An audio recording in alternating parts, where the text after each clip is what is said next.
Flame on! How's everybody doing tonight? I'm here with my special guest, Nick Lenz. How you doing, buddy? I'm doing good, and this And is going to be a very interesting movie to talk about. that it is. Captain America Brave New World. Now, Which was not the original title of this movie, believe it or not. nope.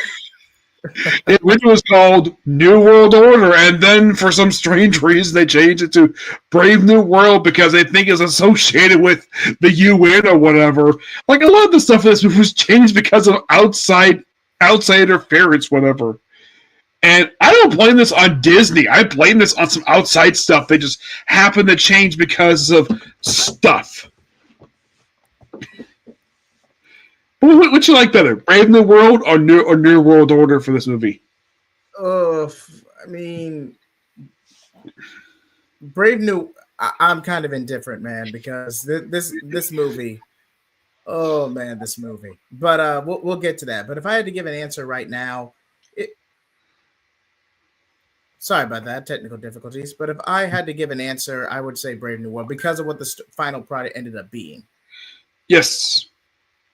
Now, I know we're going to get some spoilers. If you haven't seen it yet, please be sure to save this video, go see the movie, come back, and then in here, at some point, we will get like a little spoiler tag. But we're going to talk about the craziness that was the 4 reshoots this movie went through. I thought it was like 1 or 2, but 4? Yeah, the whole fucking movie. For lack of a better term, it's only been since The Flash that I've seen a movie, or at least a superhero movie, mind you, go through this much production hell. Like it is a nightmare. Now we don't blame the actors; they're not at fault for this. No. I blame this on Marvel Studios, and that's it. I'm not blaming the director; it's not his fault either. Because he's doing what he's told. So do not blame him for this. Do not blame the actors for this. Blame Marvel Studios. I don't think Feige ordered this. I think it was mostly Disney higher-ups ordered the reshoots. Do you think so? At least to my knowledge. Again, I would have to reconvene with my sources, but from what to my knowledge, yes. Yeah, because how did a Feige order 4 freaking reshoots of a movie? Because the test screenings tested bad on at least 3 separate occasions. Then you have the current political climate, and the whole thing just becomes an over-sterilized mess with nothing to say. And do you know how long it's been since the last Captain America movie that was released? Almost 10 years with Civil War. 8 years. I was close. Like 9. It's been 9 years.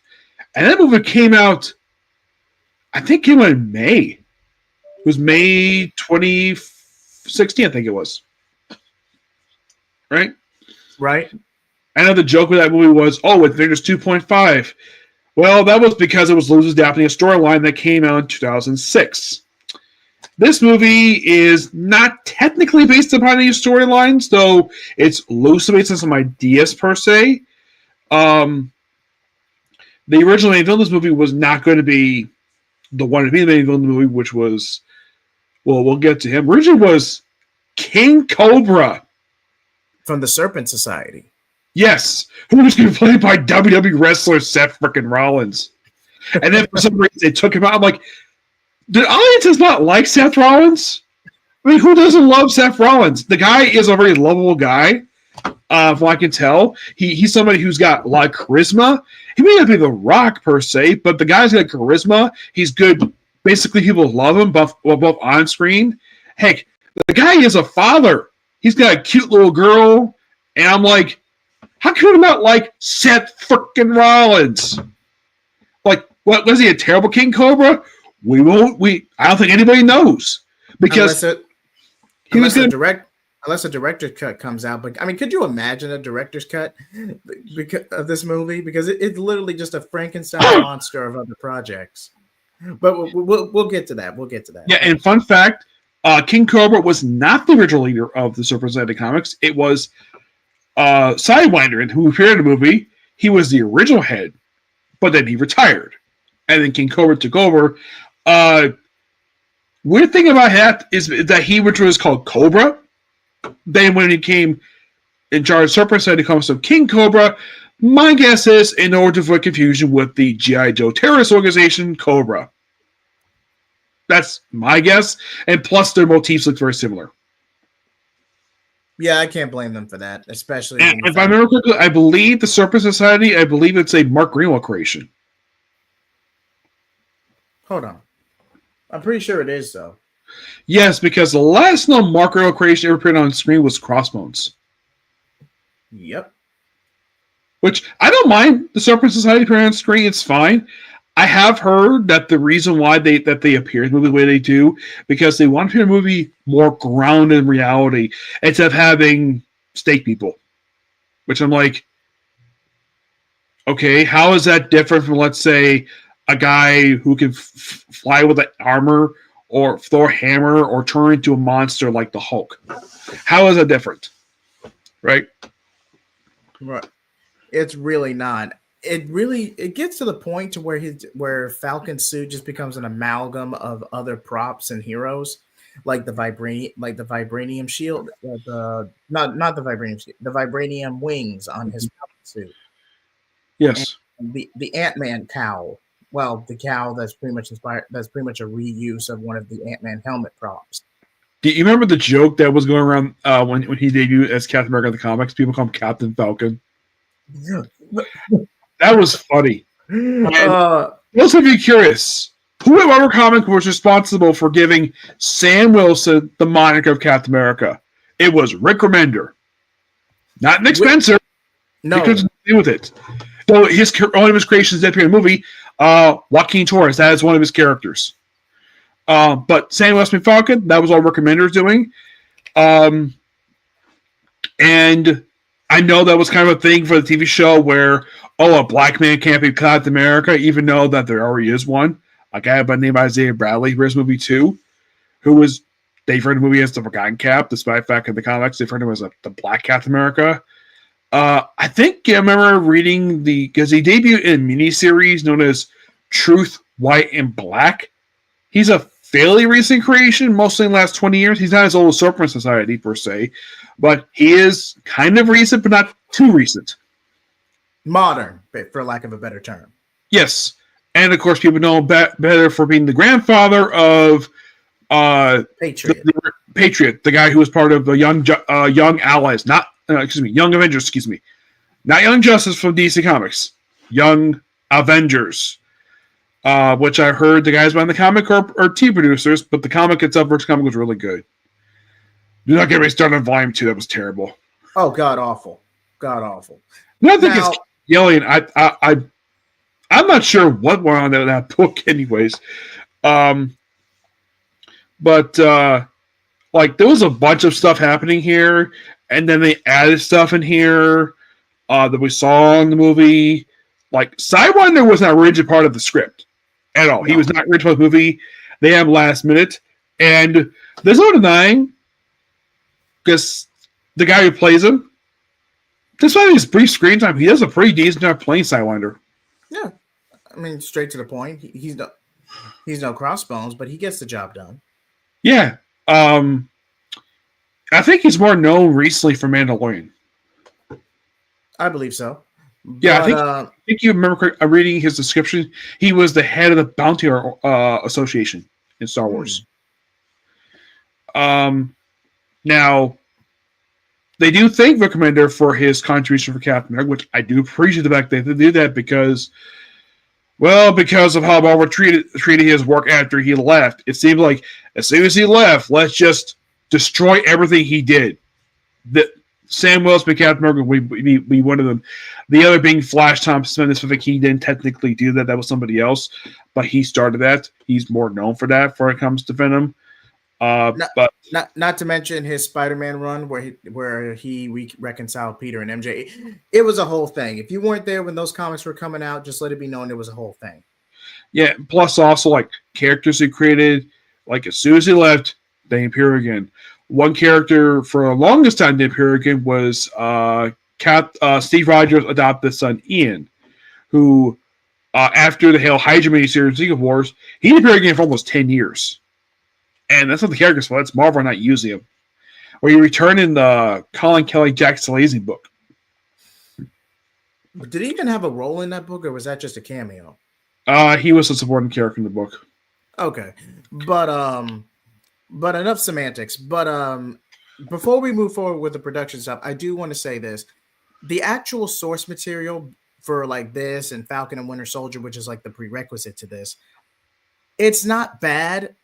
But compared to everything else that was in the all new, all different Marvel line at the time, with the exception of Thor with the God Butcher arc, because technically it started it predated it. With the I think all no different Marvel. I think that started in 2015. I think it was that started. Yes, and one of the few highlights were there were mainly three, four if we're counting Miles Morales, but mainly three. Endgame Cap was just before that. It was late 2014. It was just before Access he became Cap. Yep. The only other decent comics during that run were Kamala Khan's Mary Marvel, though some would say in her original series she was a self-insert. Thor with the God Butcher arc, as I said, and Miles Morales. Those were the only three other than that, at least that initial run with Falcon Cap. I know the last Thor movie that came out that was heavily based upon Jason Aaron's work. Like a lot of the movies from his run. Not much. I mean, so some people didn't like Thor: Love and Thunder very much. I enjoyed the movie. I thought that Christian Bale did a great job playing Gore. From what I can tell, Jason Aaron liked the movie too. So I get some people's problems with the movie, especially that scene where Chris Hemsworth had to show off his caboose. You know what I mean? I get it. Which, of course, he did not want to do that. It was the director's idea. So, I know we're talking a different topic, but that's a movie that's very divisive. Obviously, it's a similar device that this one is. But this way more. This one's more mid than anything. This one's not insulting. Yeah. This one's not politically charged. It's just a sterile. What's the appropriate term? It's a sterile. It's just sterile. Like it's very clean. It's very washed. It's just a blink. It's just an over and done. Yeah, and plus the special effects of the movie, unlike in the case of Love and Thunder, these ones actually finished. It's a polished movie. I would say some say that the reason why some stuff in the last few years have not been turned out very well is because Victoria Alonso. She was one of the people in charge of Marvel Studios alongside Feige, and she got fired not because she was unpopular, but because basically she decided to become a producer on a movie that was made by Amazon Prime. Something she was told not to do, and she did anyways, and she got fired because of that. Because of a contract issue, not because she was unpopular with Marvel Comics. And also, apparently, I heard that she was holding back money from the special effects budget for reasons. Allegedly. To our knowledge, that has never been officially proven. Yes. Allegedly. Yeah. And that's on her for the special effects stuff. Feige himself. Now, despite the fact that whatever the guy says, he does not control the special effects of these movies. He does not control the budget. He just oversees everything. But special effects stuff is not something he oversees. He has somebody else taking care of that. So from what I can tell, he has not taken the blame for it, which is a good thing, because the fact that he had nothing to do with special effects stuff happening. It's not his fault. Bob Chapek, okay, Disney and MCU, these are all broken up in different divisions with division heads, division leaders, if that makes sense. Bob Chapek was the CEO and was in charge of the company as a whole. Yep. He took over the Bob Iger left, and apparently Bob Iger did not want him there, what I heard. And Bob Chapek's basically his structure was way different than Bob Iger's. The way it worked is that Feige reported to Alan Horn, maybe like one or two others. Kapachek basically had like 6 levels of mid-level management he had to fight through. And I was hearing that when he was working on the She-Hulk series, like, he didn't get the first script for it until 6 months for a script for that show. And also, her becoming She-Hulk was not going to happen until the last episode. And Feige requested moved up to episode 1. And but I don't think She-Hulk itself was commercially. Sorry about that. Gesundheit. Just But I don't think She-Hulk was commercially salvageable because of the overall direction and just how it was kind of supposed to be for lack of a better term. If it was like Fiona, the ogre Fiona, when the people first saw her, I'm like, I saw what she looked like. I'm like, no, that's not Fiona. It may have been polished yet, but she's not like an ogre. For one thing, has anybody seen Shrek? Like, Fiona has got, like, how to put this appropriately, a big caboose. She-Hulk does not. At all. Though they cast a woman in her mid-30s, basically, to play She-Hulk, fine. And of course, basically, a lot of people want things like the show was like, oh, we gotta include twerking. Let's include a version of Scar who looks terrible. I've seen what he looks like in live action, and good God, he looks horrible. Let's just thank Lord. Let's just whoever you adhere to.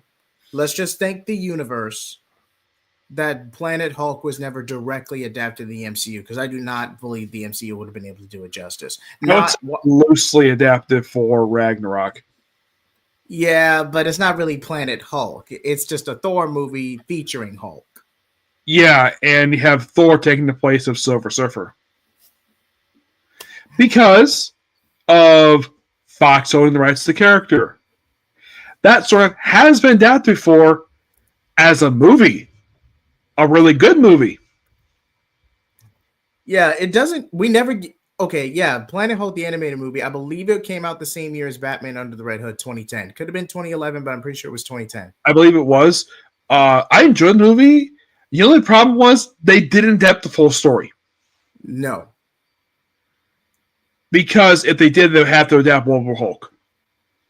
Yeah, but World War Hulk, that's a juggernaut in it. That's a movie in of itself, if we're really being honest. Yeah. I know they made changes with the movie. Like, I think, like, if I remember correctly, they switched out, because in the comic, it was Reed talking to the Hulk. But it was Tony. It was Iron Man. Yeah, it was Tony who did the voiceover in the pre-recorded message. I mean, Reed's in the shop, but but the dialogue went to Tony. My guess is because of all the Fox stuff. That's probably the reason for it, and the fact they replaced Silver Surfer movie with Beta Ray Bill, a character who has barely anything to do with Hulk.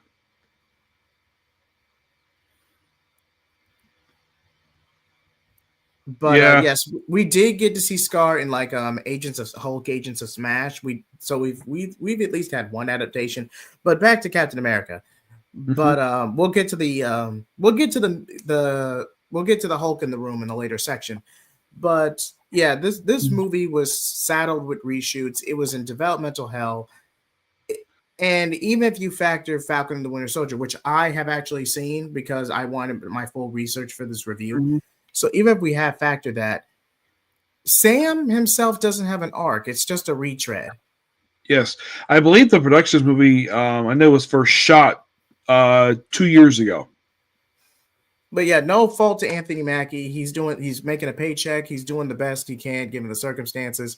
I like his first suit he had. I like both suits he had in the movie.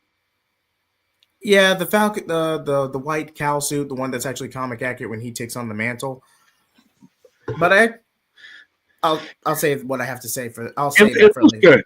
I gotta admit, I know he wanted to do the original Falcon suit in the movie, but hey, you got a chance to do the Captain America one, and it looks good. Doesn't look terrible.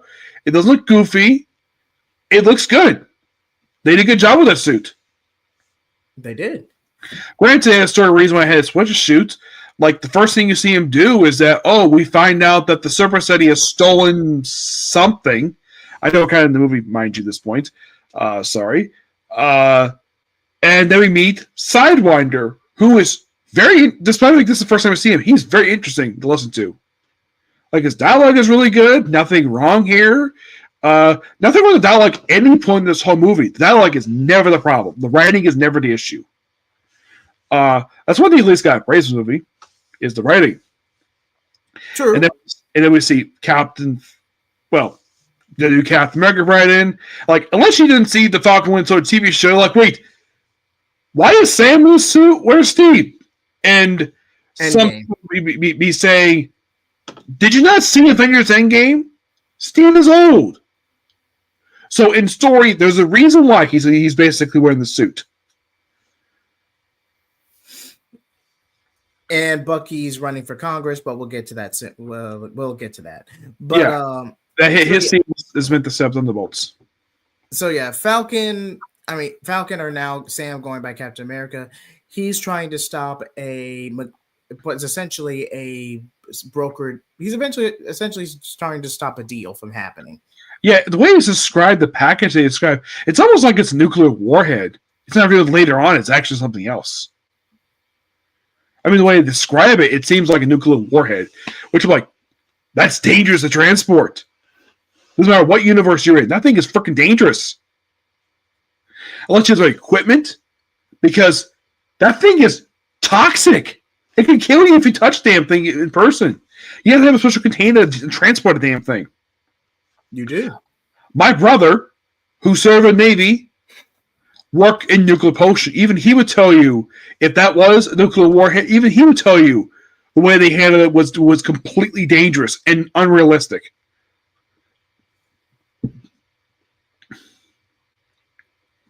So he beats the guys. Now, yes, I heard the scene is compared to the opening scene Winter Soldier. Fine. But this is actually in a monastery in Mexico that was on a ship in the Atlantic Ocean. And they actually had an in-store reason why he was there. This is basically a monastery like, we need to find a broker deal. So he breaks in, like, Captain America's here. Okay. Time to go to another room. And then he fights Razorback. Well, not the one from Shang-Chi. This is a different guy. I believe this is Razorback. He's another member of Serpent Society who's got a little claw thing with the knives, which cool fight.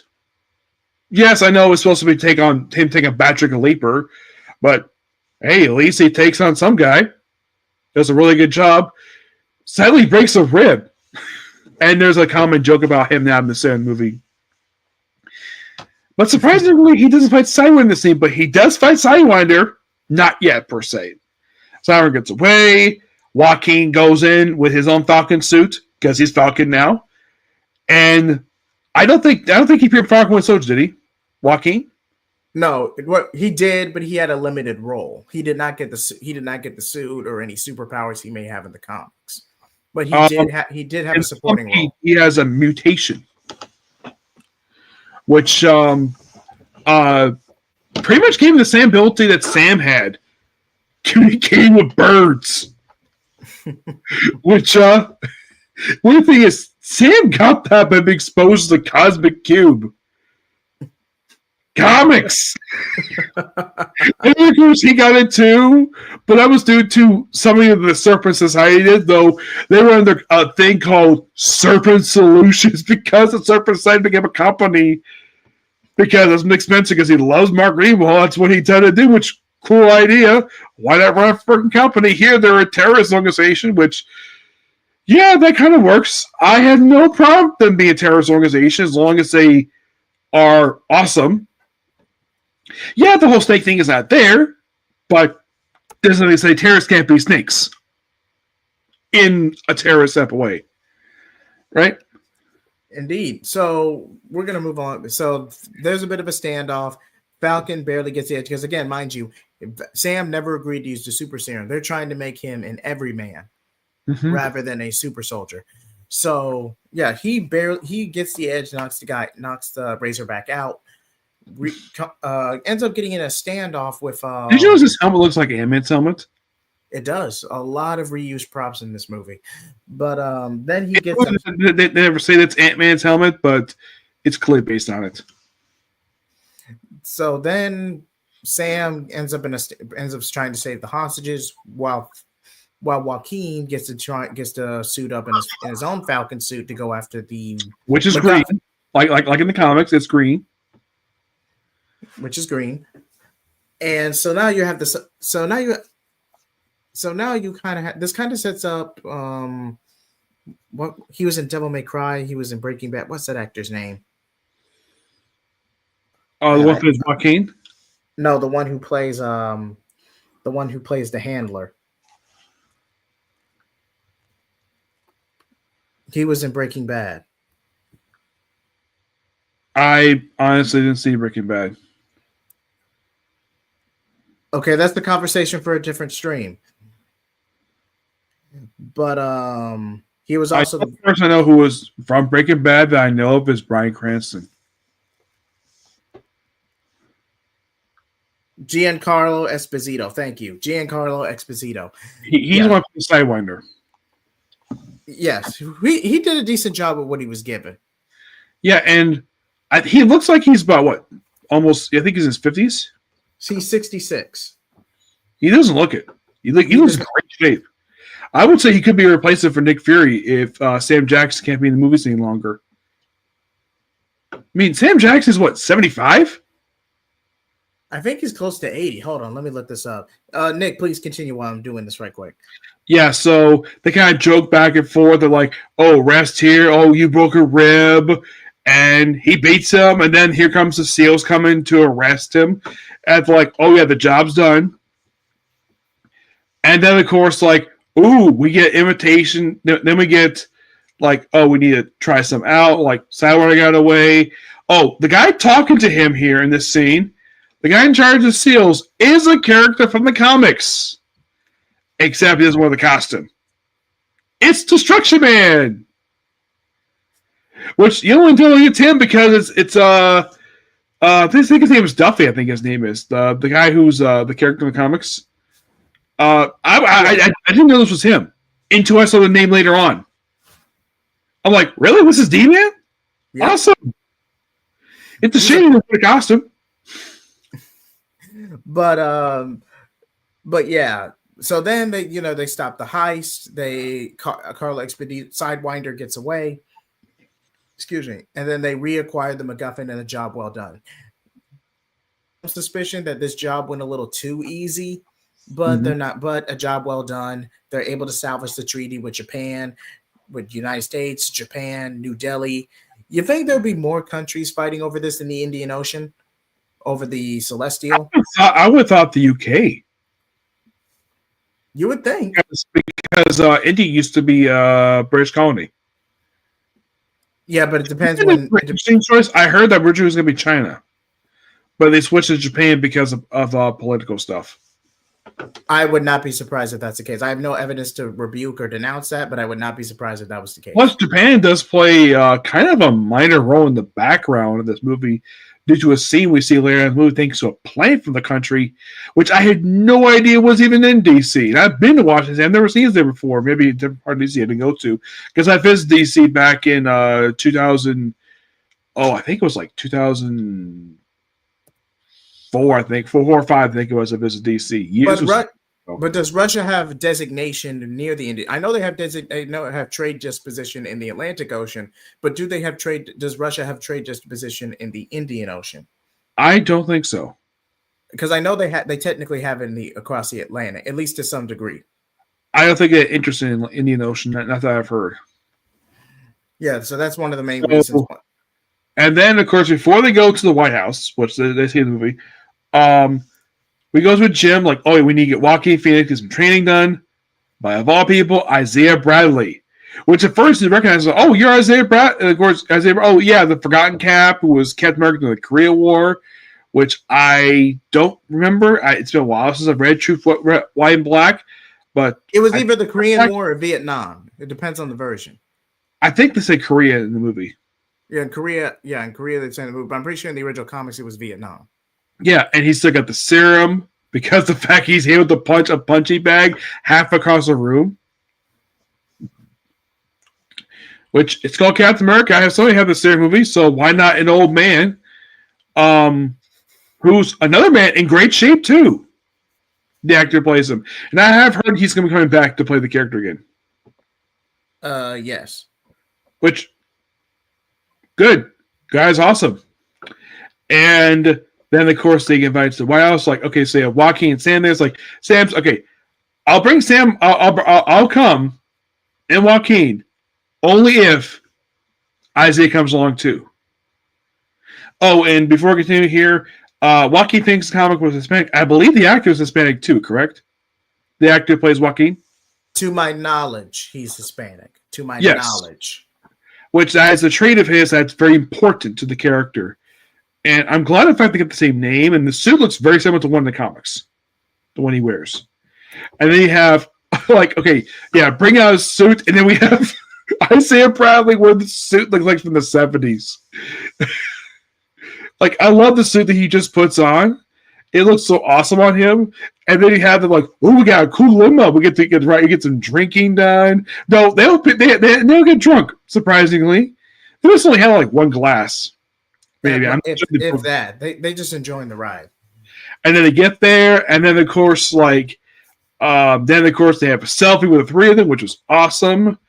And then what happens a bit extras up with Nick Fury next scene. So, and then of course you have a really interesting scene here. We meet the president, Harrison Ford. I heard he was going to play Thaddeus Ross, which, yes, there's a reason why they changed the actor. The original actor passed away. At least they didn't have him CGI look like the actor. And they do play up the fact that, why happened? Like, why in-universe change? Mustache or an election? You get rid of mustache.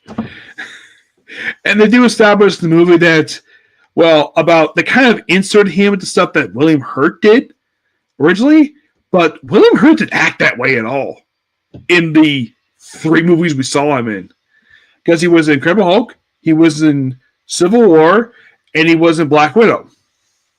Well, a cameo in Civil War. I think it was like no, not Civil War, in Black Widow. And Black Widow he was also in game as well.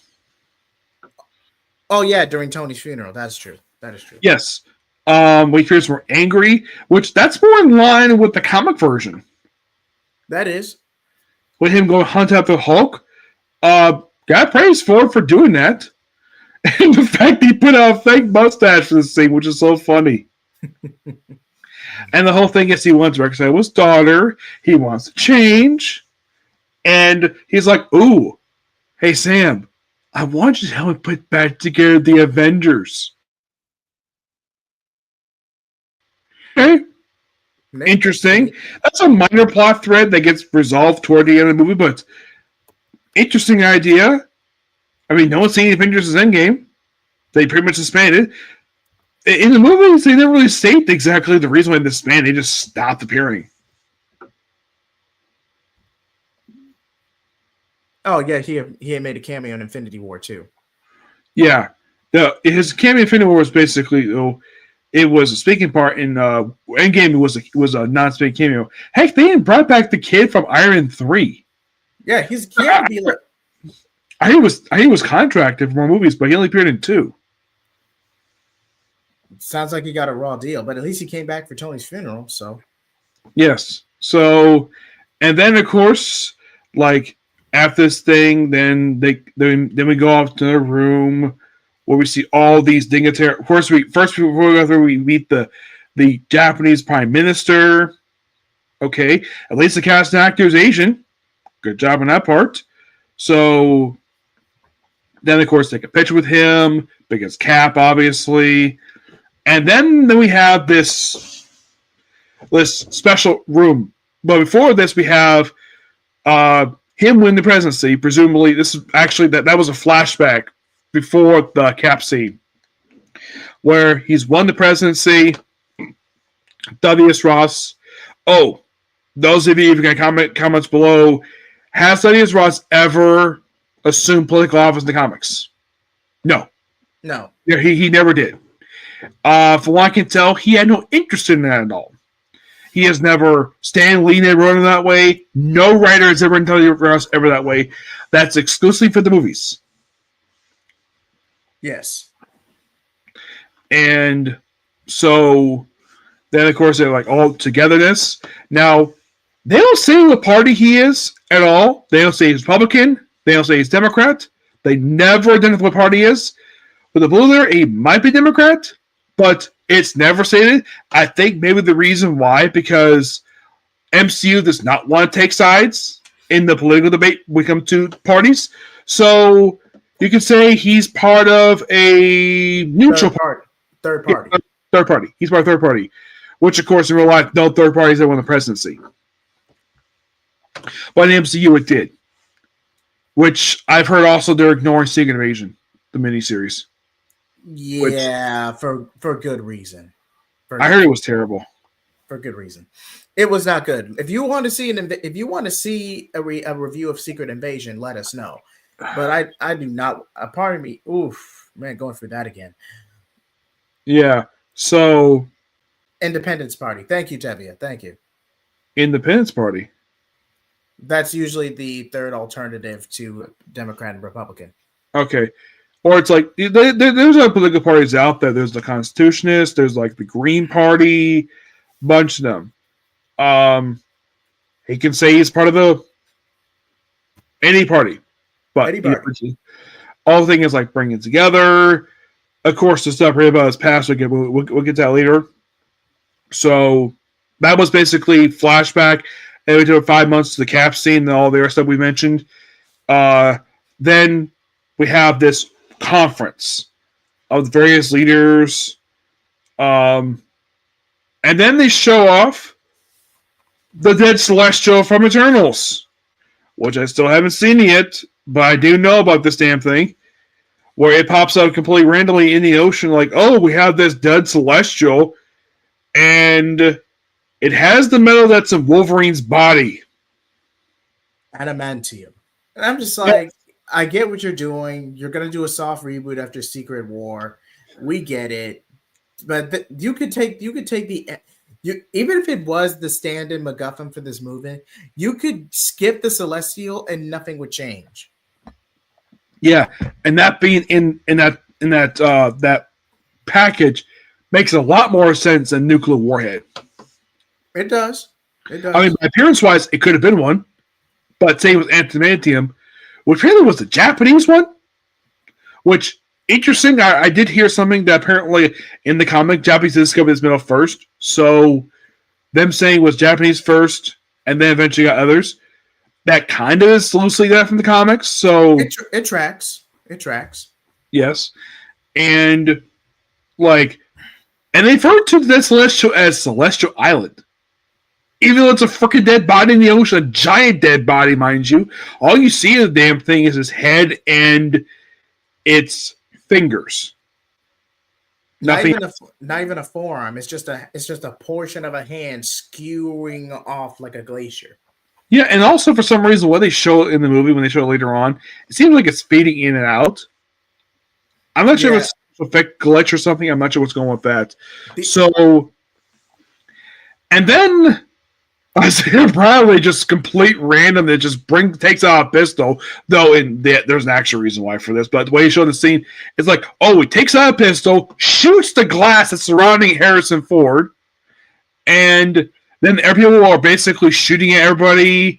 They have Sam, Joaquin, this other woman who's identified as Ruth, and they identify later in the movie. And I found out who she is. It's Sabre from the comics. Except she's not Agent Hamas. She's a Black Widow. Okay. Again, this movie is very sterilized, especially if you know deep cuts like Sabe. Yeah. And the Yuki actually is real. I don't know what the actress is. I have no idea. I've never looked it up when it comes to her. But, okay. The whole thing of her being Black Widow, I knew about this ahead of time. And I thought this was quite dumb. You could say she's former Hamas, Nope. Let's just say she's from Black Widow and somehow a Red Room was sent it to freaking Israel. Even though that is a Russian thing, not Israeli thing. It just seems so dumb. But hey, if you're going to have a movie that's play it safe, what can you do? Yep. And then after the whole shooting happens, of course, they capture Isaiah Bradley, who apparently has no idea what the heck is going on. You probably think, is this basically his age skipped him? No. This is not dementia. This might be normally in real life, this would be dementia, but nope, it's not dementia. It is mind control. Okay. Via his cell phone, which I heard was going to be something else originally. That was another thing they reshot. What was the whole thing with his cell phone? Because originally it was going to be something else. And apparently he's got a flip phone. I mean, it's common. They did say he was in prison for 30 years for something. They don't say what it was. And then he was experimenting on it. Like, wait. He was experimenting in prison. Like, wait, that sounds familiar. A black character in prison who was experimenting on. Sounds like Luke Cage. You think so? I can see the parallels. Yeah, but Isaiah, as far as I can tell, never met Luke Cage. No, they never met him. I mean, Isaiah grew up in Alabama, at least from my memory serves.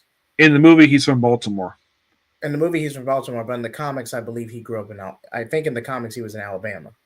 Technically, still a southern city. Baltimore kind of is. Yeah. Because it's a southern state. So he gets put in jail. Sam visits him. Tells him to come back after the brief conversation. He doesn't know what he does explain what happened. His phone fidgeting, which Joaquin does confirm that in the movie. He does confirm his phone was very fidgety. Which we'll get back to it. And then we see, we had this mysterious laboratory where there's this guy there named Cooper, who Ross has been contacting. Who this guy is, we'll hear a little bit later who he is. So then he goes to visit the president in the Situation Room, which, yes, this is a legit place. It does exist. I have seen pictures of this place, so it's completely real. Apparently, the version of the movie is the one that's kind of been around. The version we see here is around since 2001, because Situation Room had not been remodeled. Had been virtually been the same since like the 40s. If I heard about the real life one, they had to remodel it because of 9/11. So what you see here is the current version we see nowadays. The one you see a picture of like Obama being here.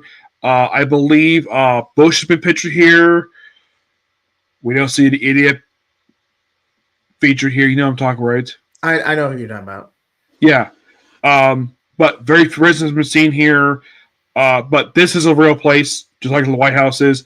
The Oval Office looks weird when they show the movie. Because I've seen pictures of this damn thing. I've seen in various movies. We have like the president sitting on the floor, various chairs. In the movie, it's just the kind of the desk. It's like they barely show the Oval Office in the movie. I thought that was weird. Like, I get the fact it's the White House.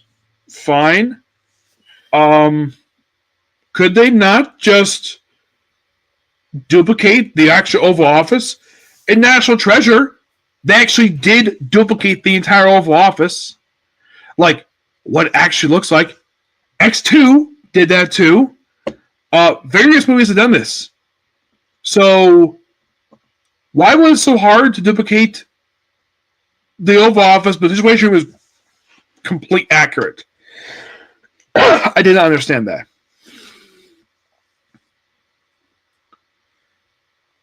That's what it just seems like to me. Sorry about that. Yeah. What do you think? Like, I make a person out of movies, like, they actually show the actual Oval Office, what it actually looks like. But this movie, it just doesn't show it properly. Yeah, the White House and those type of scenes are relatively, despite being a political thriller, those aspects were relatively limited. So I definitely wanted to comment on that. And like I said, a lot of this just, I don't know if this was strictly the reshoots or just the powers that be just playing it safe all across the board. But you don't really see the Oval Office or the Situation Room. You don't really see The one that that. appears to me is based upon the action one. Okay. Okay. Thank you for clearing that It's up. just I just kind of felt this though. If you're going to show the Oval Office, show it what it looks like, not just the barely slimmed down version we saw in the movie. All we saw was a desk and maybe like one flag. Because I've seen various versions of it where the pictures I've seen of it and video footage of various presidents being there, where there are two flags in the Oval Office. There's American flag, I think there's like one other flag next to him. And usually, like there's various other stuff there. A little fun fact about the desk. This is revealed by Barbara Bush when she took Anthony Roadshow tour of the White House. The desk itself had to be raised by 2 inches when Ronald Reagan was in office because he was very tall. Because the desk itself remained virtually the same, and that's the story I've heard about it, and I kind of buy it about that. So Ross tells him to basically don't investigate, and he does it anyways. And Ruth is apparently his security consultant. Okay. So then he investigates anyways. He doesn't technically investigate Isaiah per se. He just investigates the whole scene. And you wonder, like, why doesn't Ross want to investigate this whole thing? He is Captain America. So he does. So he does, and then we don't get any of the marketing. We don't get any of the marketing from Trey. Like, you're not Steve Rogers. And it's kind of the editing is very spotty in certain. He does use a line, "You're not Steve Rogers," in the Situation Room, but he only says it once. And this is Ross saying this. Yes. And then with Joaquin, they look around the place.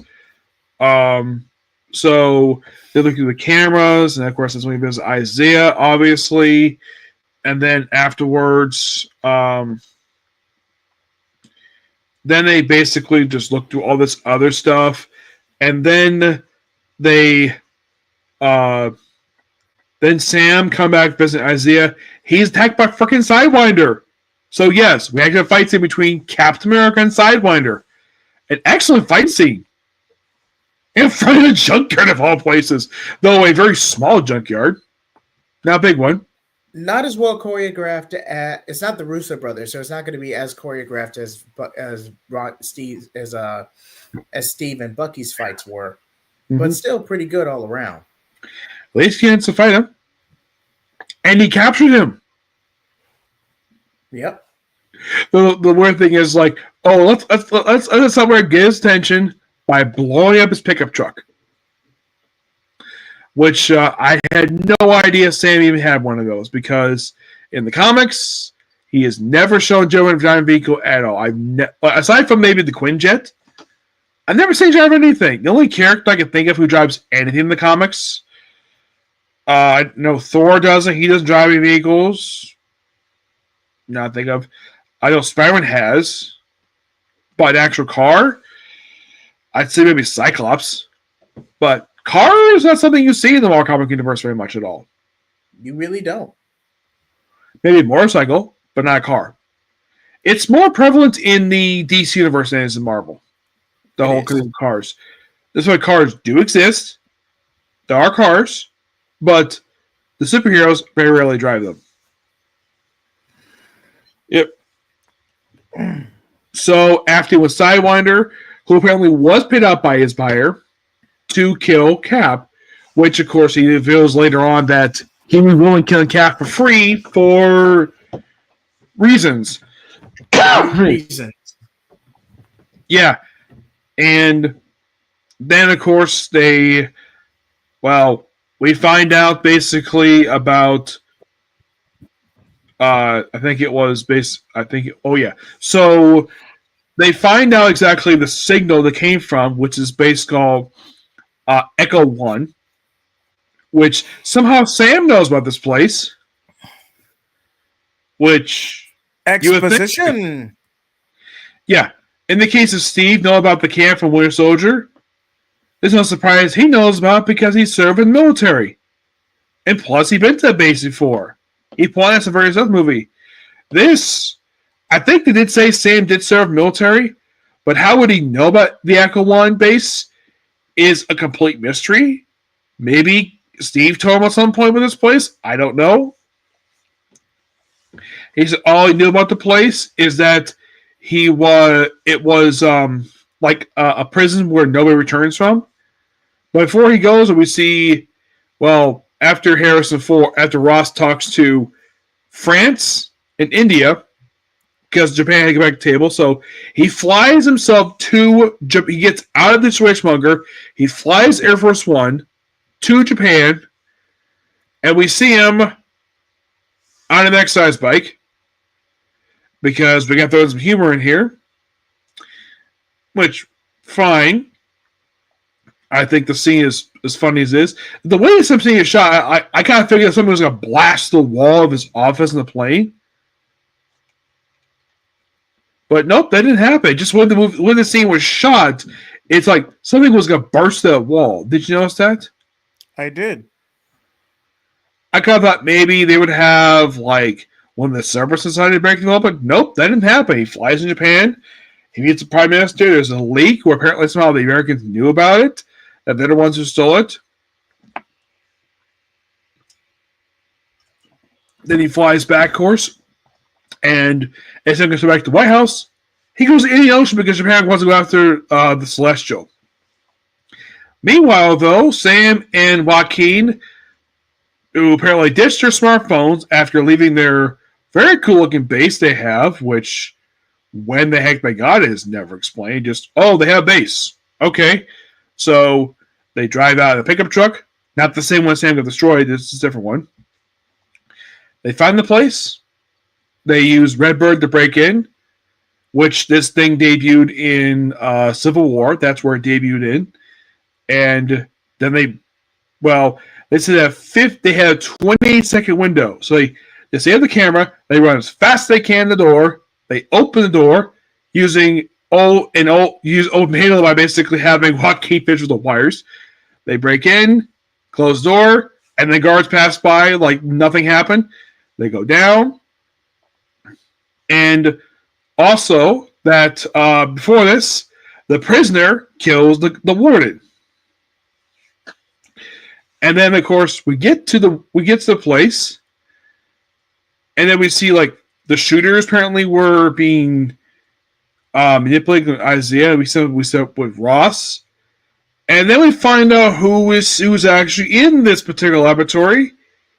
It's Samuel Stearns, the leader, except he's not called the leader of the movie, though clearly he is. And then we see him, and I agree with Sam. You look ugly. Like, I was talking to a mutual friend of ours, and even he's like, what the heck was this? Like, they say, oh yeah, later on they basically pumped with more radiation. I'm like, what? What the heck is up with this freaking head? It looks so weird. At least it was green skin. I get the fact that, he's not like, he's so smart. He still uses Mr. Blue thing. Those of you curious though, how the heck did Sam Stearns end like this? Well, this is the point where we have to reveal that, Brave New World is also Incredible Hulk 2. Because Marvel Studios had really have wanted to do Incredible Hulk 2 for so bad. But it's all this legal confusion involving the Hulk. That's the reason why they couldn't do it. Because I was here, they have the rights, and then I was here for some, they don't have all the rights. They only have one thing they can say no to. Distribution. They do not have the rights to make a movie. At all. It's been confusing. So, what did you think of this particular scene when you saw it? When you saw Sam Stearns look like the way he did? I wasn't surprised because I knew making him comic accurate would be relatively limited.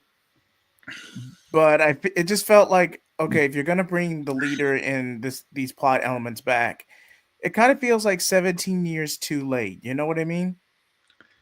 Yeah, because it came out in '08, the first Incredible Hulk movie. Oh, by the way, they do show a clip from Incredible Hulk. They do show Hulk in the movie as stock footage. Yeah. Except it's not the Mark Ruffalo Hulk. It's the Edward Norton Hulk. Yeah, because Mark Ruffalo Hulk is now Professor Hulk, and really just Mark Ruffalo hiding in a green suit. Yes. So, not many people know this.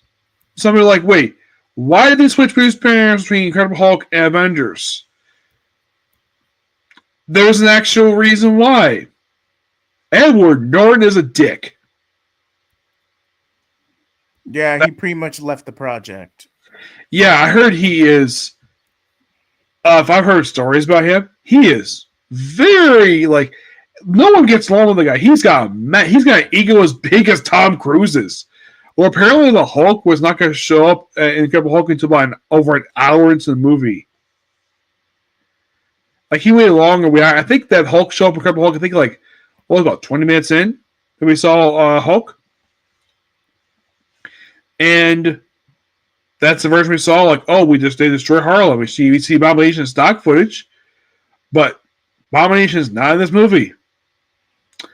The only movie he appeared in after Incredible Hulk was appearing in Shang-Chi.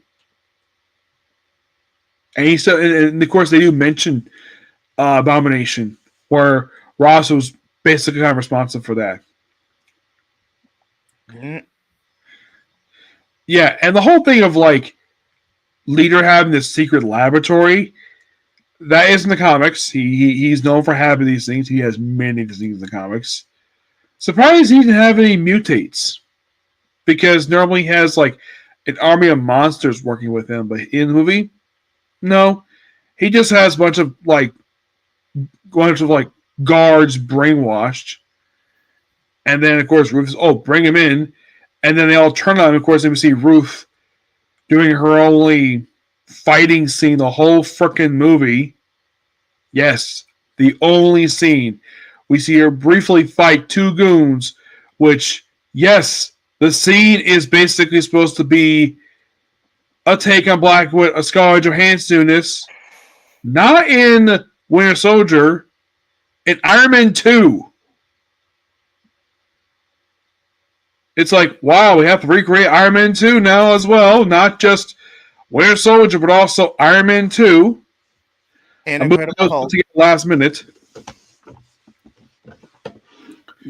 You could tell where it's so much of a mess. You can't tell where the reshoots end and anything assembling from the original idea begins. Yeah, because Ruth, you watch the movie as we see released theaters, she does jack freaking squat in this movie. Aside from the one fight scene, she has nothing. Hello? Hello? Yeah, I'm here. I had the microphone so I could blow my nose. Oh, sorry about that. Yes. So, like we said, it's not the actor's fault they don't do anything. It's the editing. It's their fault why Ruth didn't get a chance to do anything else in the movie. So, and of course, the guards with her outside the FBI are being brainwashed by a song. Okay. And then they beat him up. Don't kill him. They do steal their truck.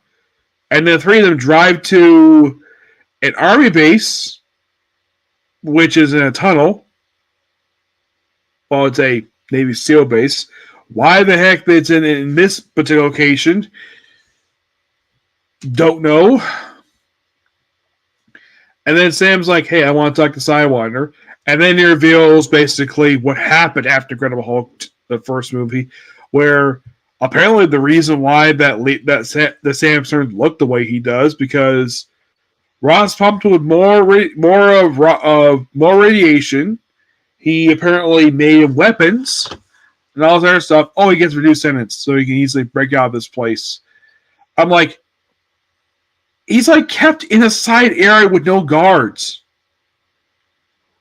You see this place, this logistically looks so stupid.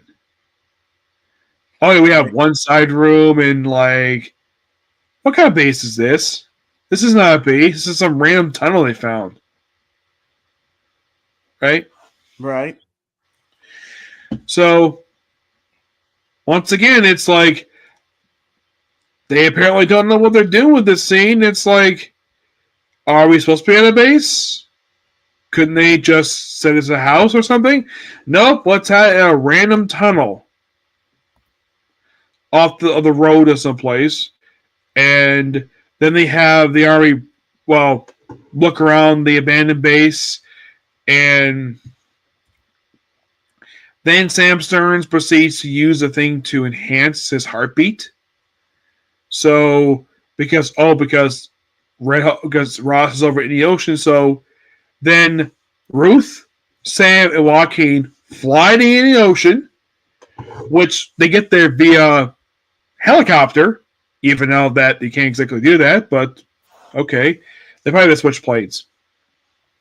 And then Sam basically Joaquin, you ever seen anything like this? When they see the Celestials, like, no, I haven't. Even though he actually kind of has. With freaking Thanos. Like, nothing like this, but he's seen something alien. It's Thanos. And then he mentioned, he fought 2 alien invasions, technically about 3. Avengers, Infinity War, and Endgame fighting 3 alien invasions. 2 by Thanos.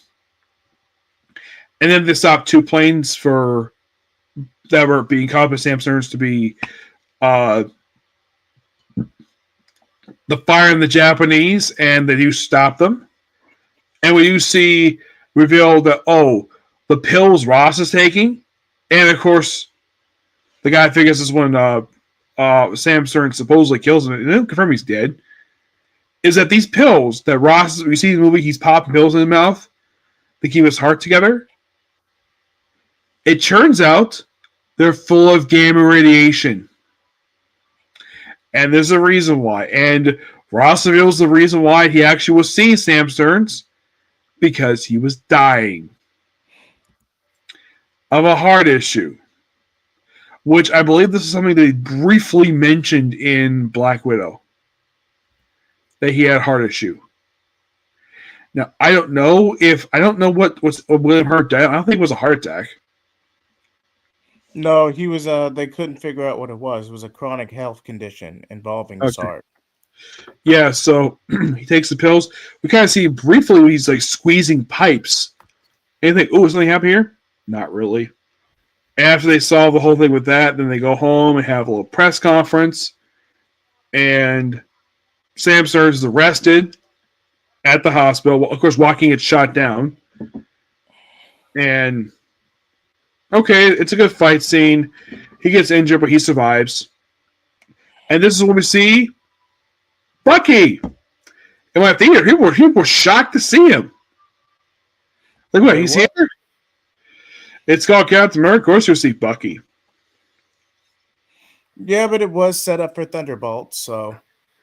But you can definitely say that this is probably, I would say it's a favor to the production people working the movie, because he appeared in the previous movie, so of course we're here. And this is the first Captain America movie with no Steve Rogers. I mean, not as Captain America. He doesn't appear in the movie. He's mentioned, but he's not here. Of course, yes, they do mention Civil War, but that's a free conversation to begin the movie. So Sam Stearns is arrested. Then Ross's press conference, which apparently his pills not working. So after he leaks his confession he did on the boat, and then he transforms into Red Hulk. Well, prior to this, he has a big conversation with his daughter Betty, which of course Liv Tyler comes back to play the character for the first time since Incredible Hulk. And it was a joke. There's something I heard that there was a joke running around that she's an elf because she doesn't age at all. This one. And we do see her. We'll get to her. And then we see Harrison become Red Hulk. And fun fact, Harrison Ford did do mocap for this scene. So that is all Harrison Ford. That is actually his face. That is not somebody using his face. That is his actual face being Red Hulk.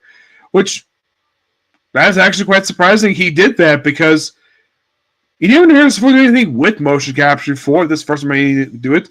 And also, Red Hulk look a bit thinner than regular Hulk does. Did you notice that? I had. Because if you see the comic version, he's basically the same size as Hulk. Here he looks thinner. Of course, yes, he's got chest hair because Harrison Ford's got chest hair. And they smash the White House and they just run across and they damage sakura trees. That's what the Japanese connection comes to because sakura trees in DC. I'm like, when did DC get sakura trees? That doesn't make any sense to me. And then Sam realizes, oh yeah, if he hits me, I die, which, yes, that is 100% completely true. And then he's able to calm him down. He apparently off-screen decided to surrender himself, resign, and go to the raft. I'm like, that's interesting. The raft. The same place that Sam was put in at the end of Civil War. And from what I can tell, it's the same raft from that very movie, which I think is the first time we actually seen it since that movie. Like, what exactly it does, like, it has him there, Liv Tyler's there briefly, and then after the post-credits scene, and then we see Sam talking to Sam Stearns, which this scene here sets up Avengers Secret Wars. That's really the whole point of the scene. It's all multiverse stuff. And that's kind of the movie in a nutshell. Thank you so much for that, for taking over for that breakdown, Nick. Now we're gonna actually go into the comments, but now we're going to go into an actually detailed breakdown from our experience and what we thought of the movie in general. Mm-hmm. This is the quote unquote spoiler section. So if you are satisfied with the brief breakdown we gave you, or you just want to see the movie yourself, this is your chance to back away. We'll give you a few seconds and then we'll go all in. Pun not intended. Yeah. I mean, if you want to hear what exactly the lines were that Sam Stearns said, you guys see the movie. All I can say is it's there to set up Secret Wars. That's really the whole purpose of the scene.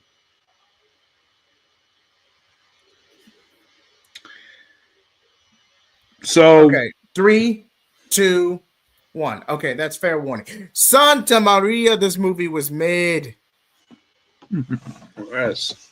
I have not seen a sterilized mess. I mean, it's better than the Marvels, don't get me wrong, but that is not saying much. Best way to describe this movie, it's okay. Look, I had no, when I left the movie theater just 3 days ago, I had no words. I didn't feel angry. I didn't feel contempt. I didn't feel sad. I didn't feel agitated. I felt nothing. This was a sterile hack job of a film, which ironically enough is a sequel to a hack job of a film. It's a sequel to like 2 movies. 3, arguably. Eternals, Incredible Hulk, and I'd say a very loose follow-up to Captain America Civil War. Now, don't get me wrong. Harrison Ford as Red Hulk was practically the heart of this movie. But how does your main villain have more of an arc than your titular character? Yeah, and also the fact that everybody knew about this from the trailers. And I gotta admit, they handled Red Hulk fine, except that the scene was so short. I don't even think it was 5 minutes of screen time. I honestly had to go back. I think it was only like 5 minutes of screen time, if that. Yeah, it's similar to the situation what happened with the first time we saw Venom in live action. In Spider-Man 3, which came out in 2007. A movie that everybody hates. Well, it's the weakest of the 3, but it's a pretty... I mean, yeah. The only real fault in Spider-Man 3 is the fact that it's bloated. You really only needed Sandman and Harry as Neo Goblin. Yes, which the only reason why that Venom was added because Sony wanted it. And Sam Raimi really was more inspired by the Silver Age, if not Ditko's work. Mostly Ditko's work, but a good chunk of the Silver Age as a whole. He wasn't I was surprised they gave Sam his outfit from the original Ditko work. I'm surprised too. Yes. I mean, if you look at this movie, Captain America Braving the World, like, how many characters in the movie are in fact creations of Stan Lee and Jack Kirby? 3. Like, Oh, I I think thought it, Ross, Betty, the leader. Sam technically is not a creation of Stan Lee. I no. don't know who he is. I think that's Roy Thomas.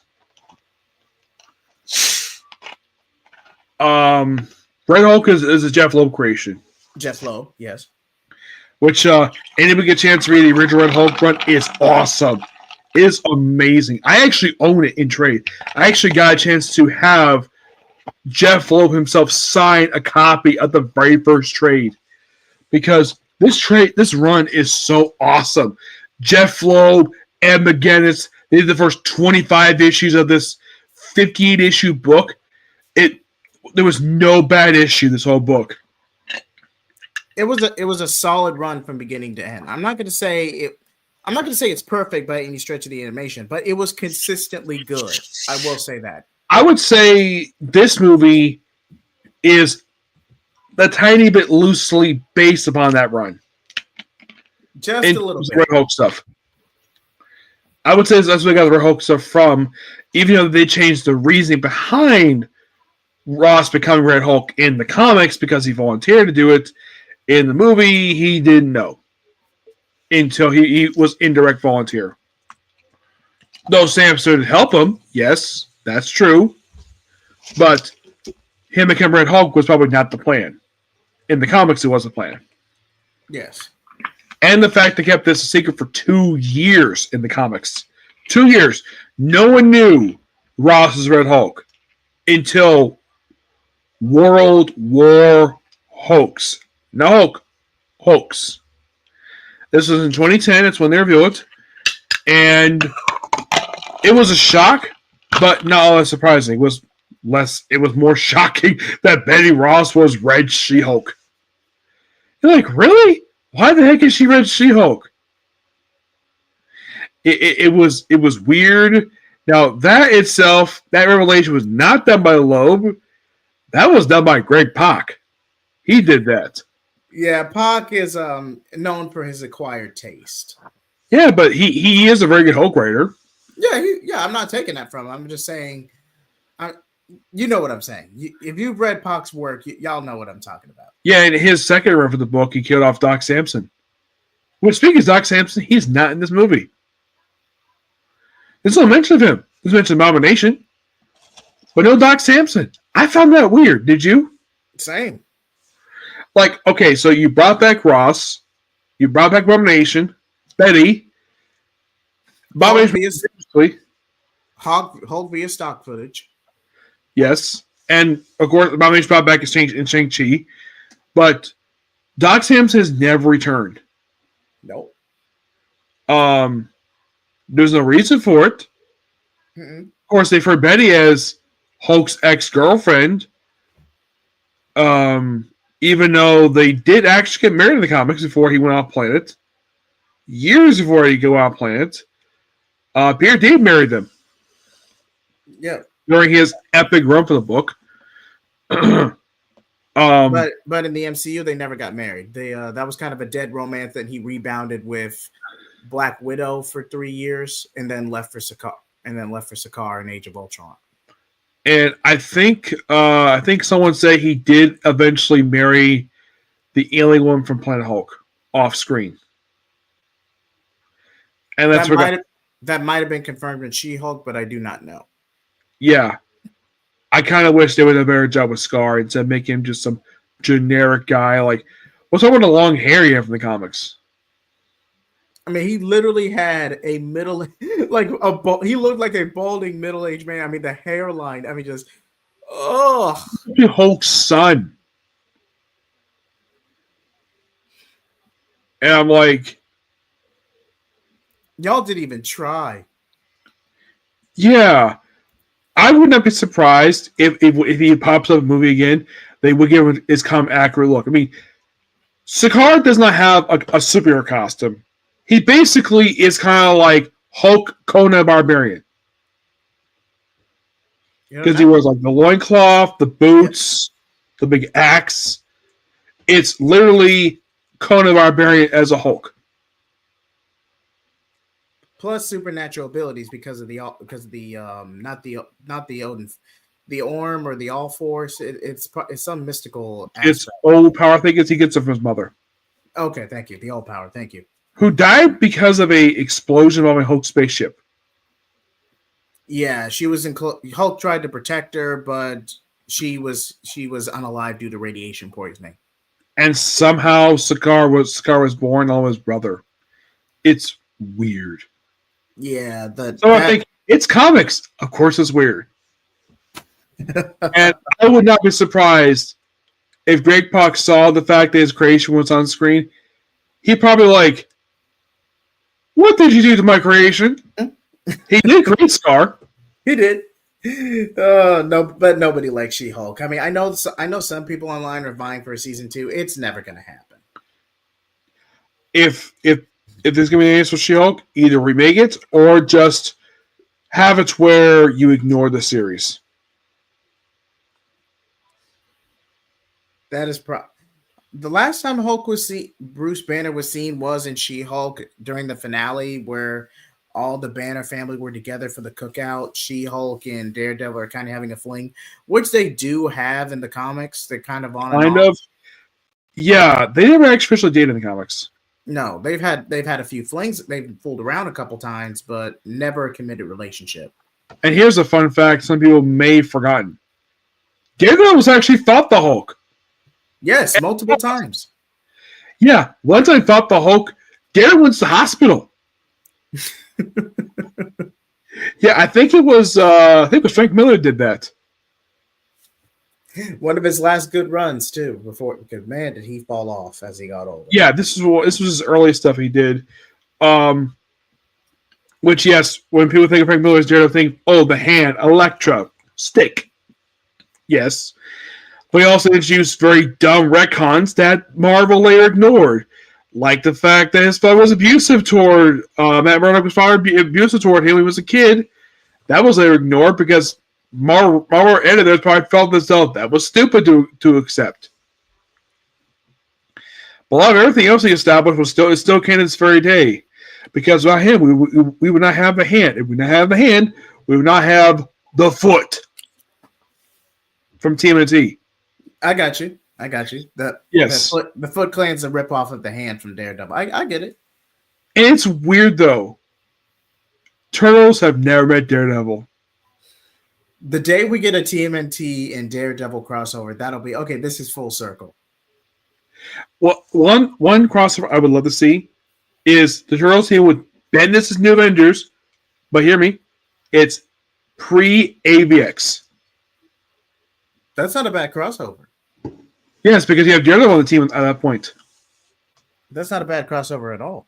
Because you have like if you have cool interactions, you can have Spider-Man interact with Donatello. You can probably have Daredevil interact with not Mikey. No, not Mikey. I would say maybe Raphael. No, Raphael has too much of a temper. They wouldn't get along. Who would you have Daredevil interact with of all every part of cast? Maybe Keith Jones? Either Casey or Master Splinter, because I feel like Daredevil's more tempered. When Daredevil crashes out, he crashes out, but he's a pretty chill dude most of the time. I would say Leonardo would go along great with Luke Cage. Oh, yeah, that's a given. I'm sure April will get along great with Jessica Jones's wife, given the fact they have an adorable little girl. Also, I'm sure April were like, damn, wish I had a kid with Casey. Which, they've never had kids. They did all the years. Casey in the original universe, he did eventually have a daughter. He adopted a girl. He named her Shadow because he decided to sort of marry a pregnant woman, and she later died, and he raised her daughter as his own. And then prior to Sophie Campbell take over TMNT, they had him and Jenka going to have something, and that went nowhere. Now Jenka is Turtle, and they had her date a pig girl. I can understand they wanted to do other stuff rather than just making Casey and April the default because they're the only humans that directly interact with the turtles. So I can understand you want to mix things up, but if you have something that works, just stick with it because you're not going to find that solid match. Mm-hmm. Oh, yeah, we could first interact with Donatello, Raphael, Wolverine. Oh yeah, that's a perfect matchup. I would say in the case of Carol Danvers, probably April. Yep. I can't remember who was. I don't know. I know Storm was not on the not one team. She was on the main team. I'm trying to think who else was on the team at that point. Because remember the team roster was comprised of Luke Cage, Jessica Jones, Carol Danvers. She was Miss Marvel. You can have her as Captain Marvel because she became Captain Marvel just after AVX. But you can have her maybe have her in the suit. Maybe. I know Spider-Man's on the team, which of course people still claim for Spider-Man on the main roster now, even though he hasn't been on the roster in years. I had to look it up and see who exactly was in the roster because it's been a while since I read New Avengers. Let's see. But while we're waiting on that, I am impressed by Red Hulk. I just wish they didn't give everything. They just didn't practically give everything away in the marketing. The actual mystery or political. This movie had much to be desired, but Red Hulk was not one of those disappointments. Mm-hmm. Especially, you could tell certain points where Harrison Ford was kind of phoning it in, but ultimately, I just feel like that. Although this movie's decent, it's going to flop. It's not going to make its money back. I wouldn't be surprised. I found the full line of Avengers prior to AVX. It was Wolverine, Spider-Man, Doctor Strange, The Thing, Daredevil, Iron Fist, Carol Danvers, who was Marvel, Mockingbird, Victoria Hand, Luke Cage, and Jessica Jones. That was your lineup. Yep. Which, it's an odd lineup, but... And the thing is, like, the only person I can see basically maybe Doctor Fate interact with in the Turtles universe is Rat King. Yep. I could see that. Who would you see the Thing interacting with? Ooh, that's a tough one. Raphael's too obvious, but I think he would have a soft spot for Michelangelo. Yeah, that or maybe Leatherhead. I could see that. I could see either or. Iron Fist, Splinter. Yep. Hand, she's probably just there. Yep. Though, don't write her where she wants to basically be in bed with April O'Neil. Don't do that because that's what they wrote her one Dark Avengers files where she wanted to be in bed with Moonstone for the Dark Avengers. I'm like, okay, and Bendis wrote the damn thing because she's a lesbian. But the thing is, she didn't force anybody to sleep with her. Never did. She had a girlfriend once, broke up, never mentioned again. That thing with Victoria Hand. And yes, she has been in the MCU on Agents of S.H.I.E.L.D., which they had a slightly older woman. I think she was like pushing 40 when the actress who played her at the time. Mm-hmm. She was only a handful of episodes before they killed her off.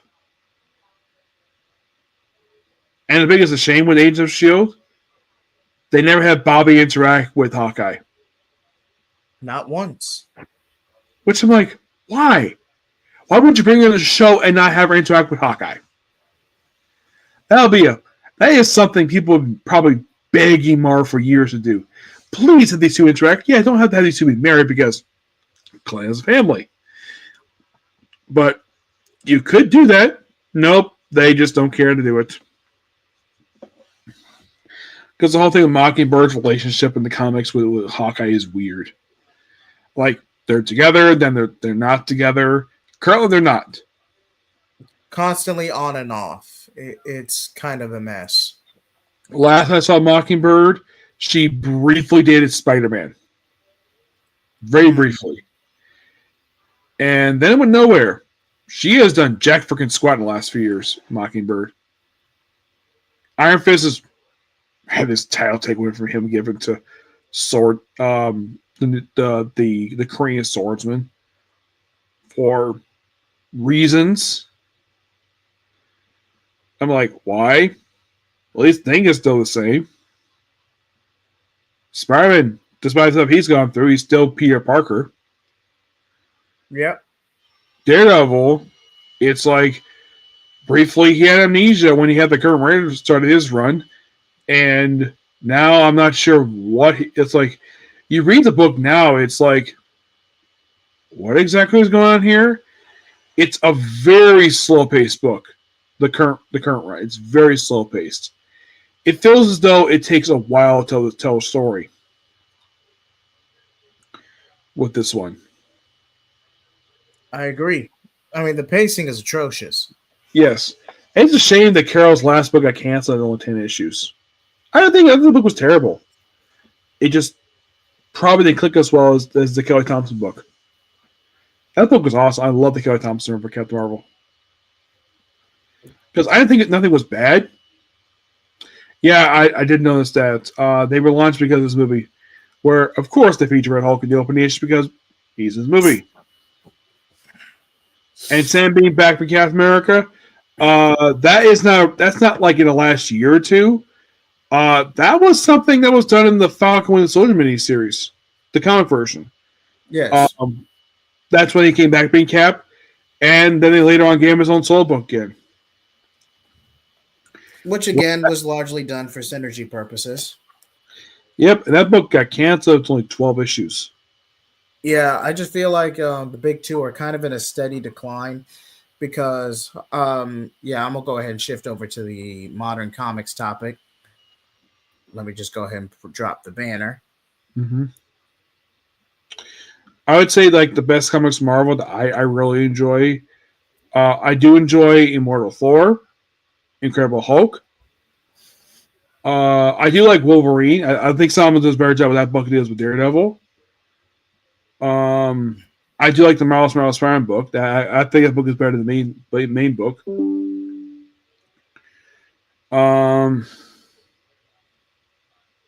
Oh, did you hear Marvel's going to be axing 2 X books soon?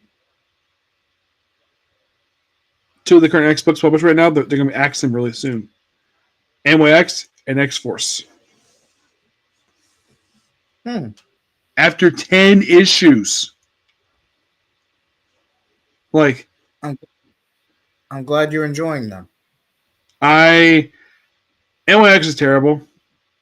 It's not the good book at all. X-Force is okay, but I was like, I guess they want to cancel the books with the name X on it because they want to do that for reasons. And have you noticed? I think I mentioned in the previous video where Scott Summers is thinner than he should be. For some reason, the current run had to lose all his muscle mass. Where he's like a twig. And a recent issue of the book, last issue I read, was that he really wanted to get out of Alaska. So he sent the X-Men to destroy all of his facilities across the country. The guy in charge of one. Which first that he had been seeing since issue 3. This came after Saul and Grimmick, which is basically across between, I think it was Kenny X-Men, and I think it was just these 2 books. It was a big crossover where they're basically trying to break people out of the Xavier Institute, which is now a prison. And one being Beast, which I'm like, wait, did he go back to being a good guy now? Because Ben Percy was a villain. I guess they fixed him off screen. Either that, I think they killed him off and replaced him with a clone. At least from my understanding. Yeah, I didn't get a chance to ask Ben Percy when I met him. Excuse me. He did tell me He enjoys his time at Marvel than he does it. They did at DC because DC were not very nice to him at all. And according to him, his Teen Titans book, there was a lot more stuff planned. Because I theorized for a while that there was more stuff planned for him had to abruptly leave the book. And yes, it is completely true. He had more stuff planned. He was going to have another story for focus on one of the characters before he left. But nope, plans with Adam Glass.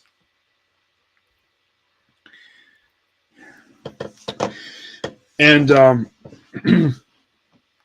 me and Tim Sheridan was interesting. We apparently that we talked about how the whole thing with Alan Scott being gay. Yeah. Apparently, the creator's family loves it. The fact he's gay. Okay. Yeah, and we talk about Teen Titans Academy. And so the reason why it turned out the way it did. So Red X was not Tim Sale's idea. It was editorial mandate. Of course, because you know what? I'm not really surprised that it was editorial mandate. I just feel like the story overall was so lackluster. Oh, there's a reason why that is too. You want to know why? Why? The book went through 5 editors, and the last one was a 10. Yes, that's the reason the book turned out the way it did. Was because it kept switching editors. The last book I ever heard of what went through that many editors in this short period of time was Blue Beetle by Tony Bedard. Oh God, that book was atrocious. And that was not his fault. I'm not going to blame Tony Bedard for that book. It's not his fault. Yeah, so that was the reason for it. And apparently he's also the one who wrote the Ray of Superman movie.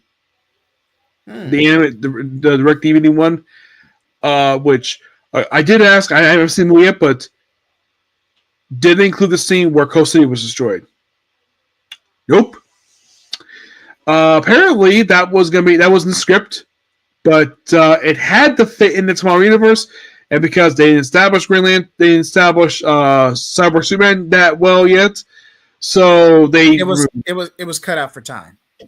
Yeah, and here's the thing: Long Halloween. I still haven't seen the live action adaptation yet. Apparently, Jeff Loeb loved it. The adaptation of Long Halloween. It's a straight panel by panel adaptation with only a few small changes. Yeah, I'm not surprised Loeb loves it because, well, and of course we can't ask Tim Seeley about it because he passed away. But I appreciate Loeb loving it because he's the one who wrote the original story.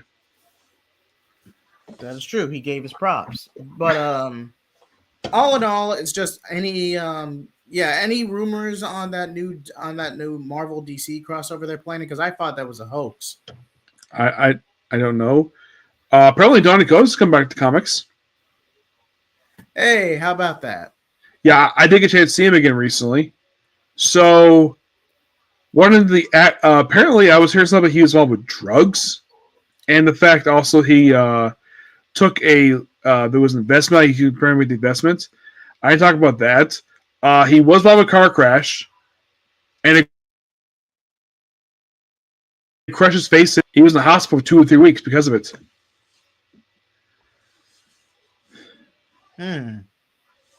Yeah. I did ask him about No in the third Venom movie. I haven't seen the third Venom movie yet. According to him, the best thing about the whole movie was No.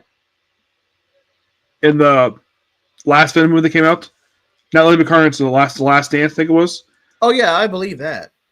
Yeah, he was very appreciative of the fact that it was included. I didn't ask him about. There was a thing I read for Absolute Carnage where he was not allowed to kill any major characters in the story, so if he killed Carnage in the story. I forgot to ask him that.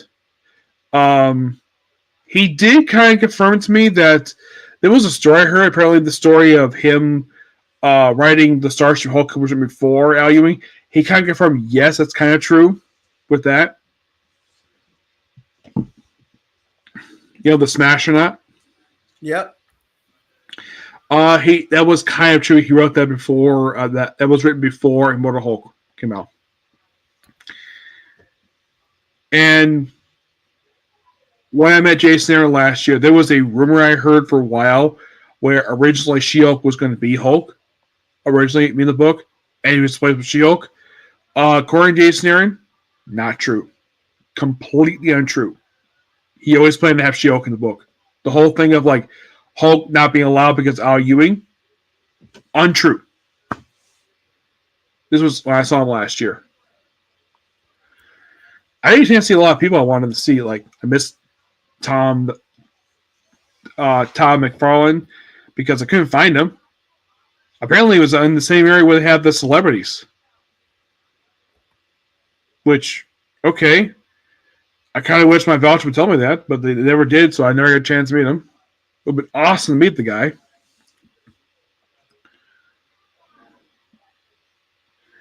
Yeah, I agree, Tivia. It is dumb. And so, when it comes to Teen Titans Academy, what happened in the book was not Tim Sillery's fault. It was the editors. The Shazam book he wrote originally was going to be called To Hell with Shazam. And DC was going to publish under that title. But he said, no, don't do it. Just call it Shazam. And they let it change to subtitle to Hell and Back. And that was last minute. The Crush level, that was actually pre-planned. They actually were going to do that. Right? They actually were going to do that. And that's according to Tim Seeley. That was already pre-planned. They were going to do that right away with that one. Tivy, you just said that. The whole thing is signed. Yes. I see it, Tivia. Okay. But I feel like that's a good place to call it. Nick, your final thoughts and how would you rate the movie out of 10? I give the movie 7.5.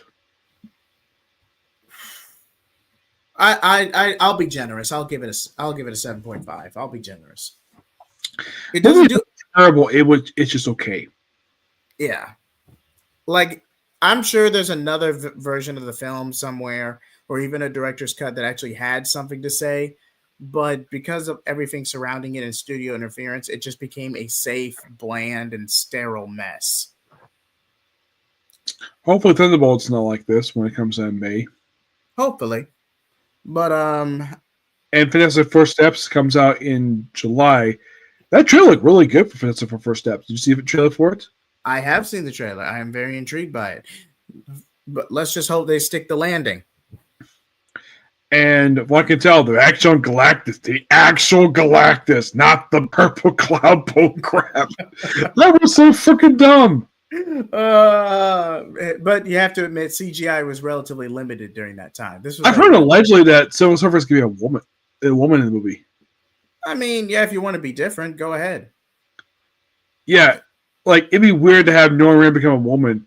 Though I have read it's not going to be Norman; it's going to be his lover becoming Silver Surfer. Like, okay, that's different because Norman is always a guy. It's a guy, not a woman. If you want to change to his lover, fine. Just don't give him a sex change. That's kind of dumb. No comment. I'm never a big fan of changing characters who are clearly guys in comics, and we gotta have some women on screen, so let's just give a character a sex change for no reason. Big recent example, the Fiddler from Flash, and I believe the other one was the Top. The Top is also a woman as well in Flash as well. But yeah. As for me, like I said, I'm all I can do is just wait for the movie and then just let you guys know how I feel about it. But Nick, anything you got coming up on your channel or you like to promote? Got some more anime reviews coming up and a couple of comic corners. I am bench watching right now. Farid, the show about the elf. Yep, great series. Very solid first season. I think they're on their second season now. It's coming out in next year. Okay, thank you. The first season was 28 episodes. Apparently, it was 2 cours. The most recent episode, I'm on episode 19. I heard it was a very good show. It is. Like, keep it this maybe the same studio who made Overlord. I believe that. And the animation is gorgeous. Oh my gosh. It's like they spent a lot of money on the animation for the show. Because you look at the animation in the first episode, like, oh wow. They put money in the budget for the show for this thing. I was surprised. 28 episodes? That was a lot for the first season. In recent memory, it's probably the longest first season I've ever seen. 28. And people think that My Hero is long for their seasons. Their first season was 12 episodes. It was not that long. Yeah, that's Never Crimes and Slime. All the season was 24. This one's longer. Yes, Tibu, we do know about Superman coming out apparently next Fantastic Four, which I'm interested in looking at that one when it comes out. Yeah, I'm intrigued to see what happens. Yes, though a lot of people were not happy with the Nathan Fillion's haircut as Guy Gardner, even though that's the 80s look for the character. Yeah, and it was changed for a reason. Not that Nathan Fillion can or cannot pull it off. I'm not saying that, but there's a reason that look was changed. And people think with the haircut, oh, was he military? Guy Gardner never served in the military. No. At all. He was a jock. He was the type of guy who peaked in high school. Yes. The best way to describe Guy Gardner, he is the jerk Green Lantern. Pretty much. He's like, what do you think of a football quarterback if he was basically a space cop? Except he doesn't use football jargon. He is a bit of a bully. And despite the way Tom King wrote him in Human Target, he never beat up ICE. No, that never happened in Justice League International at any point. I never talked to Tom King about that. I did talk about various other stuff related to books he wrote where people say that he gives characters PTSD. No, that is not true at all. Some say he made Adam Strange a war criminal. Cover story for him Train Earth. And there was a story that somebody that Timmy and I know, where he told me a story where the CIA had to recall the opening issue of Grayson and had to change because he used Morse code because that's what the CIA uses. According to Tom King, that's a complete myth. That is not true at all. The first issue of Grayson was never called because of that. Yeah, so if you want to know about stuff for comics, ask the comic creators, either in person at Comic-Con or if they can, through social media. Yes, if they have time. Because they might not always have time because they're busy writing comics. And there's one writer who I do know of, I met in person, where he does not do any political stuff on Twitter. He never does. It's Josh Williamson. He promotes his comic books. He does other stuff. He does not do politics. No. At all. No. Which is good. Comic writers should not be posting about politics at all. They should focus on their comics. You're probably thinking, does Chuck Dixon do any political stuff? He does, but very little bit he does. Very little. If any. Yeah. Because he's a conservative. And he has opinions, but he doesn't express them in a way that makes him a dick on Twitter.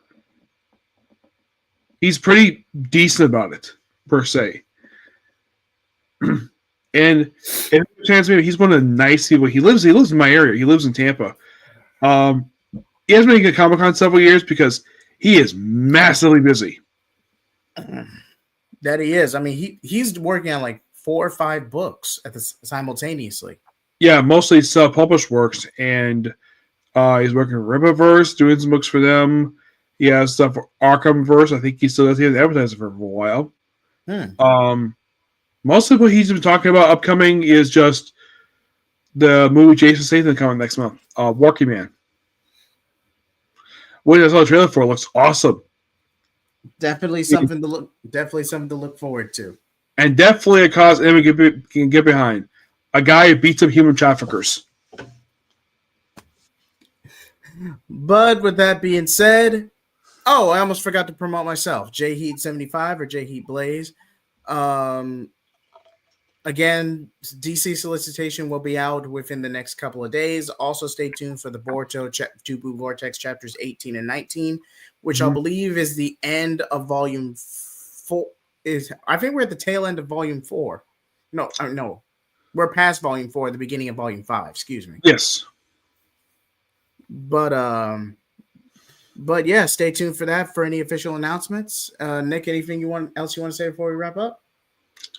Nothing I can think of. All right. Like, comment, subscribe. You've been a terrific audience. Flame off.